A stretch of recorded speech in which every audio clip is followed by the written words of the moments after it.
I was recently talking with some people about the desired features and benefits of a telephone entry. So I wanted to create a video that not only said the things that I think are my top 10 right off the top of my head, but more importantly, what do you think? What are your top 10, top 5 features that your sales team needs and that your installers need in order to make it a product that they want to sell and they want to install? So tell me below in the comments after you listen to my top 10, tell me where I was wrong, tell me where I was right, and I'd like to hear what you think. Now, the telephone entry market it's kind of weird, because if you do have a telephone entry, I think you need to be able to back it up with an access control panel that can expand that telephone entry to more doors. But I don't think you're necessarily required to have a telephone entry if you have access control panels. So when you're talking about building a telephone entry or developing a new product to introduce to the market, especially if you've never done one before, I think that there is a unique opportunity to gain some new customers because you are introducing a new product. And at this particular point in time, I think there's a great opportunity to take advantage of what's lacking in the market. However, I do think that there's two categories. That would be 4. I think there's 2 categories that you need to look at when you are developing something like a telephone entry or an access control panel. I think there is the sellability, the sales team bullet points, and then I think there is the points from the installer aspect.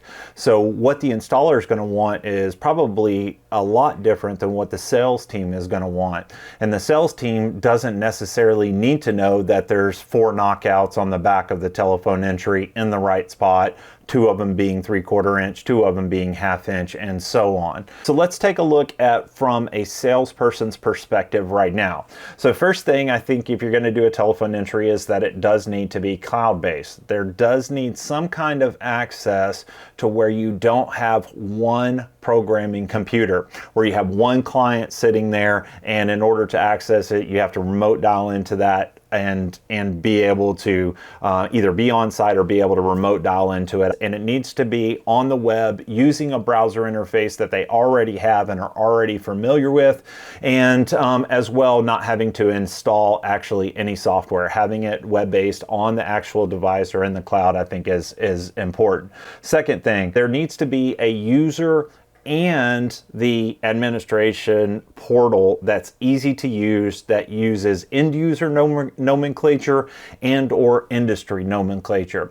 So what do I mean? I think that you don't need to have a system that comes up with key access VIP level 1 when you're talking about levels of administering the system. I think you need to just have an admin, a property manager, an end user, and so on. Don't create this whole set of system of where we have to now learn your nomenclature. Just pick what already works and go from there. Although you're trying to promote your brand and the device that you've created, you're not creating a new product. The product is already out there. People have already developed telephone entries. We already know what works. So don't recreate the nomenclature that goes along with it. When you're using the nomenclature for the end user, use what they're already familiar with. So use personal identification number or PIN number as opposed to entry code. A lot more people will be familiar with a personal identification number as opposed to what an entry code is.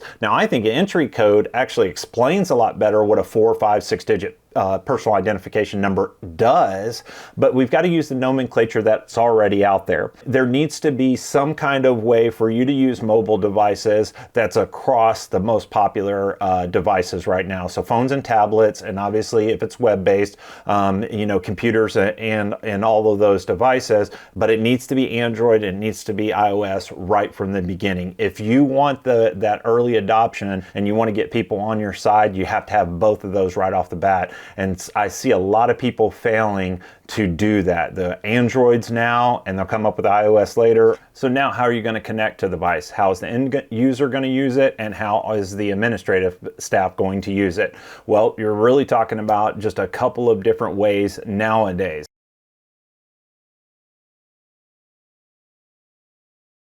Having a built-in card reader. So I think you need to have a built-in card reader, even though it's just a small thing and people can add that on themselves. I think the cosmetics of it and the installation part is really what I'm meaning behind this. Having a card reader that's actually installed behind the panel or that cosmetically looks good, that's on front of the panel, is a lot better than what we do actually out in the field. And going to that end, adding a Knox lock knockout switch and adding a Postman key switch. And most manufacturers do that, but if you are going to implement that, don't miss those things. They could be small little things, and having somebody drill into the housing could question the integrity of it and shorten the warranty, and nobody's going to want to do that. Number of doors, my opinion, has always been 4 doors. You get main control of a pedestrian gate, and you get 2 vehicle gates, and then an extra one if you need it. If you're going to do it, I think that you need to have 4 doors right off the bat. Not as an option, not as adding an access control panel, just right off the bat. 4 doors. And that includes my next point as well too. Make sure that the inputs are 26-bit Wiegand and, for future proof, OSDP. As I alluded to at the beginning, I do think that this needs to be something that's expandable. If you have access control panels out there, you don't necessarily need to get into the telephone entry market. But in my opinion, if you want long-lasting use and early adoption, I really think that you need to have the flexible options to add more doors. Not that you have to buy another telephone entry, not that you have to pay for all these licensing things to add doors where the hardware is already there. None of that. You just buy another panel that's 4 doors, doesn't have a big screen, but has the connectivity directly to the telephone entry to where they can share a database, but also share the communication for data, voice, and video as well too. Now, my next point is a touchy subject, and I understand being a user of products that we don't want to lock out the end user wholeheartedly from being able to administrate, manage, and service the product. However, I think that it is important to build those relationships with the dealers, is to have a system that is not directly turned over to, and where I see a lot of abuse, well, where I see some abuse, the manufacturer having the ability to cut out the dealer and cut out the actual installer and go direct to the end user.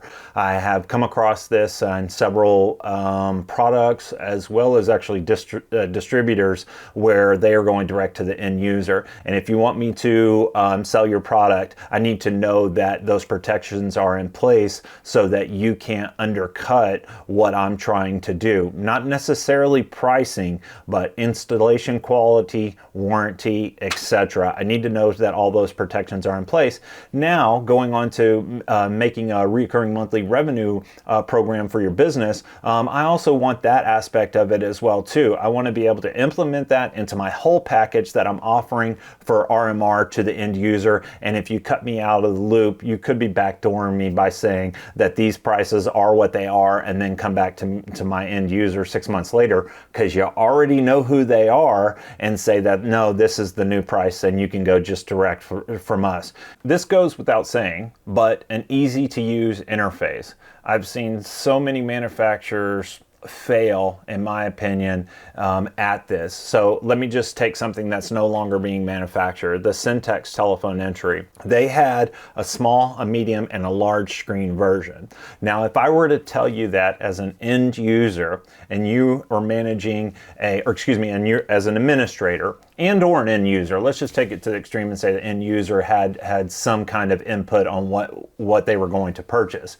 If I were to tell you that there was a small, a medium, and large screen version of this telephone entry out there, which one do you think would have the most visibility for people that have a hard time seeing? Well, the first thing that you would think of is the large screen is going to have the better visibility. In this system, they implemented it to where the large screen had the most information, therefore the smallest font. And the medium and the small screen were actually bigger font than the large screen. So it needs to be, that's just one example of my overall point, it needs to be user-friendly. Now, a lot of people are going to disagree with this last point that I had. Again, wrapping up, these are features that I think the sales team need to have on their side when they're going out to pitch this product against other products and other companies. And then I think it needs to have a 3-year warranty. Now, I know a lot of people are going to be like, well, I only warranty it for a year, so that's really not that big of a deal for me. I think that 3 years tells me that they're committed to this product and that it'll last a long time. I mean, you could put some crappy stuff in and have it only last a year. And I'm not trying to say that anybody is trying to do anything crappy, but if you're going to stand behind your product, I think you need to have a longer warranty. Now, that doesn't absolve the installer of his responsibility. I'll give you a perfect example. I know a manufacturer who made or makes a telephone entry where they would extend the warranty if you did certain things. As an example, install a ground rod.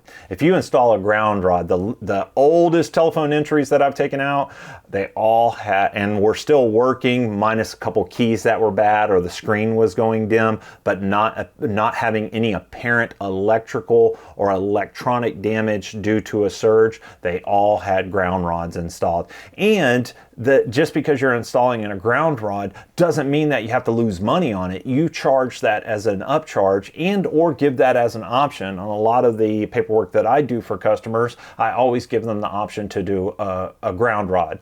So I think that having a 3-year warranty is a big deal because it gives you that credibility that it's going to last past your warranty. And it also gives me, as a salesperson, the reassurance that you're committed to this product lasting a long time. And I think a 3-year warranty does that. So wrapping up, I think that those are some of the things that probably we all want, and some of those things we would actually expect, but you never know because manufacturers may not find that research says that this is what needs to actually get installed in this product. So from an installer and a salesperson's standpoint, we need to tell them exactly what we want. That's why this video matters, is because it is about your voice right now. So tell me all the things that I said wrong that shouldn't have been in the top 10, and tell me all the things that you would change, and maybe they can aggregate that data and help these guys build a bigger, better telephone entry